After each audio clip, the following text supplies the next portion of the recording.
How to fix 5 GHz Wi-Fi not showing up. Start by restarting your router since a simple reboot can refresh the signal.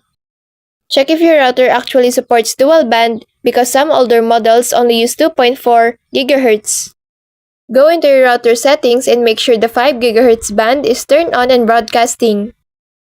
Keep in mind that not all devices can detect 5 GHz Wi-Fi, so confirm that your phone, laptop, or tablet is compatible.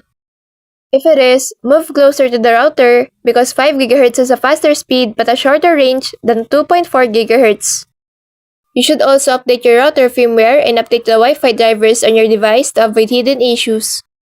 If the network is still missing, try changing the Wi-Fi channel in your router settings since interference can sometimes block the signal. And if nothing else works, reset your router to factory settings and set up both networks again.